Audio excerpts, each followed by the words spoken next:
यह कहानी एक छोटे से गांव के युवक रमेश की है, जिसे हमेशा से अजीब और रहस्यमय घटनाओं के प्रति गहरी उत्सुकता थी। वह अकेला नहीं था, उसकी जिज्ञासा ने गांव के बुजुर्गों से कई पुराने किस्से सुने थे।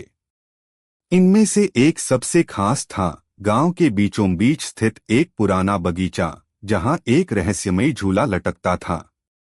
कहते थे कि यह झूला केवल उन्हीं लोगों को अपने पास बुलाता है जिनके अंदर समय को समझने की गहरी इच्छा होती है।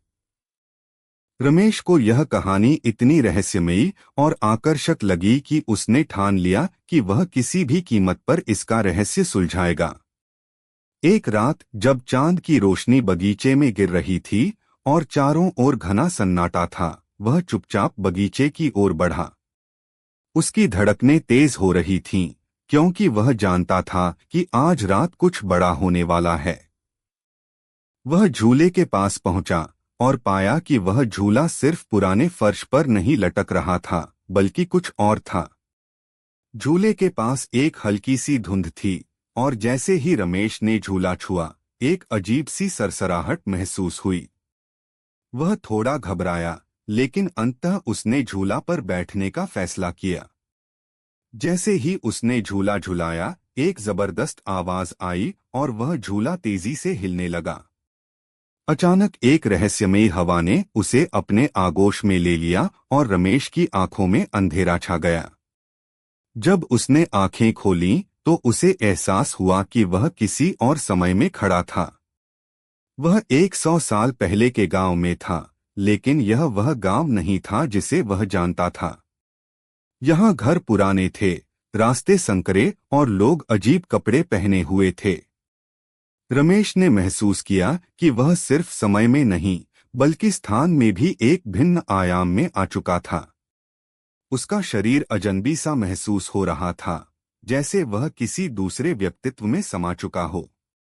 वह जब कुछ देर भटकता रहा, तो अचानक उसे वह झूला फिर से दिखाई दिया, लेकिन इस बार कुछ और भी था। झूले के चारों ओर से एक घना धुआं उठ रहा था और एक दबी हुई आवाज सुनाई दी, जैसे कोई उसे पुकार रहा हो। रमेश का दिल धड़कते हुए तेज हो गया, लेकिन उसे समझ में आ गया कि यही वह क्षण था जब उसे वापस लौटने का रास्ता मिलेगा। उसने झूले पर बैठने की कोशिश की, लेकिन इस बार झूला उसे अपने गिरफ्त में नहीं लेने दिया। वह संघर्ष करने लगा, और तभी आसमान में तेज बिजली कड़कने लगी, जैसे समय की शक्तियां उसे रोकने की कोशिश कर रही हों। अचानक एक अदृश्य शक्ति ने उसे धक्का दिया और वह हवा में उड़ते हुए गिर पड़ा। जैसे ही वह गिरा, सब कुछ अंधेरे में डूब गया। जब वह होश में आया, तो पाया कि वह फिर से अपने वर्तमान समय में लौट आया था, लेकिन इस बार उसकी आंखों में एक और रहस्य था। उसके दिमाग में अब भी वह अजीब सा धुआं और कड़कती बिजली गूंज रही थी। क्या वह सच में समय की यात्रा पर गया था, या यह किसी और शक्ति का खेल था? रमेश अब उस झूले का रहस्य समझने के बजाय उस रहस्यमयी स्थान के बारे में सोचता रहा।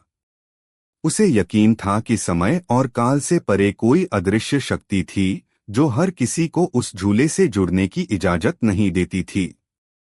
उसने तय किया कि वह अपनी पूरी जिंदगी इस रहस्य को समझने की कोशिश करेगा, लेकिन इस बार वह अकेला नहीं था। अब इस कहानी में थोड़ा और रहस्य और रोमांच जुड़ा है, जिससे यह और भी अधिक दिलचस्प बन गया है।